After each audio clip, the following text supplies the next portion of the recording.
My name is Katie Blackley. I am a digital editor and reporter with 90.5 WESA. We are the local NPR station and public radio, so we are listener supported. But I'm really glad to be talking with you all.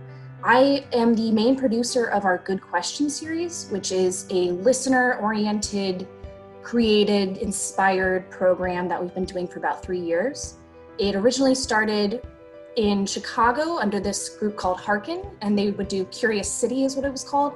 And it's based on people sending in questions that they've always wondered about Pittsburgh or the city that they live in or the region where they are.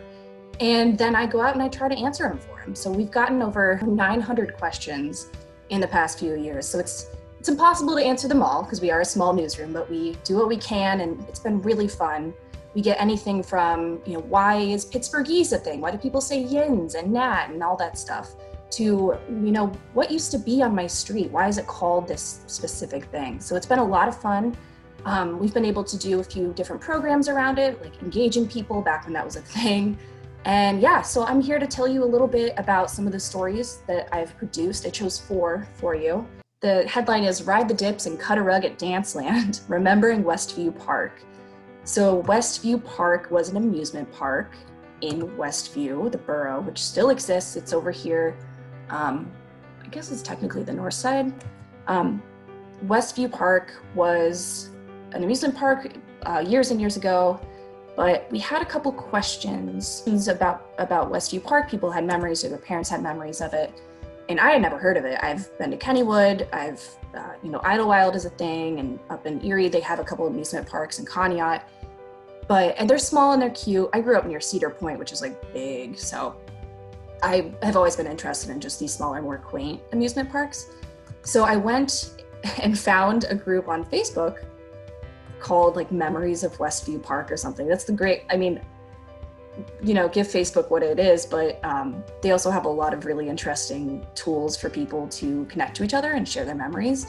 So I found this group, and again, they graciously let me in. I said, hey, I'm a reporter. I'm looking for voices and memories. And I posted, and I got so many responses. People were so eager to share their memories of Westview Park. So I went about this in a different way than I normally would. Normally, I tell this story, and you'll hear my voice introducing it, and then you'll hear interview cuts, and then you'll hear my voice again and interview cuts, and it kind of goes together like that. If you've ever heard a feature on 90.5 WESA, that's the general way of doing it. But because it's radio, we have this fun term called audio postcard. Much like a regular postcard, it gives you a sense of where you are and who you're seeing and what you're talking about. So I had so many good interviews. I had met most of these people in person, done a couple phone calls with people. I had so many interviews that I was like, you know what, let's just have them tell the story. Let's give the voice to the people who had this experience. So I went to, one of the places I went to was in Isley's in Westview, which is an old, I guess, like deli store restaurant place. And it's, people in Pittsburgh love Isley's and have great memories of it. But I went there because it's near where Westview Park used to be. And I met with a woman, and she was showing me all these pictures on the wall because they have all these framed like tickets, black and white pictures of kids riding roller coasters.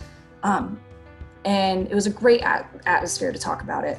So I met up with her, and then I talked to these other people, like I said, and I put together this story, and it was great, but it was really fun to hear other people talk about it. They talked about Danceland, which is in the headline, and it was this like arena / like kind of dancey area. I mean, it's just where you went to dance as a teenager. A couple people met their spouses there when they were kids. It was just really cute. I put some music into it too, because I felt like, if you want to feel like you're in an amusement park, you need some kind of campy music like that. Then, it was a really interesting story in a lot of ways, because it did kind of mirror the history of Kennywood, which was like, there were just so many people living here at the time that they were able to sustain that many different amusement parks. So they could, and people went, and it was great. They had the Dips was the big roller coaster there, and people remember riding up it. People remember, I think it was the Dips too, there was like a sheltered area or like in a tunnel kind of thing. And one gentleman I spoke to said he had his first kiss there. He like leaned over to the girl and kissed her on the cheek. But it was also interesting because I spoke with only white people.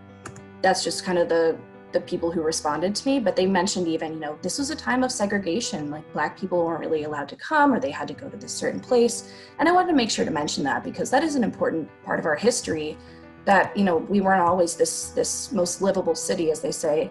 And it was a different time. So I put that together, and then I went into some archival images, and there was like a lake there. They had these little, this boat ride.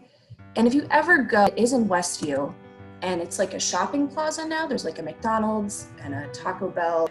There's also a carousel. You'll see a big carousel with a sign that says like what else is in the shopping plaza, but that carousel was from Westview Park and is kind of a nod to the region. So that was really fun. Definitely listened to it, and I love adding music to it because it just, you don't always in the news get to add music and be whimsical, so it's cool when you get that opportunity.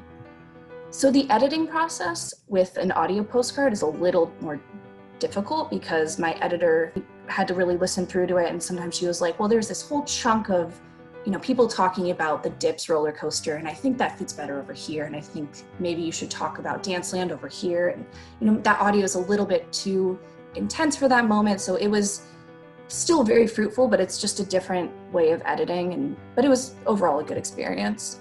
So thank you so much for listening to me. Keep being curious and listen to the station and learn about the city.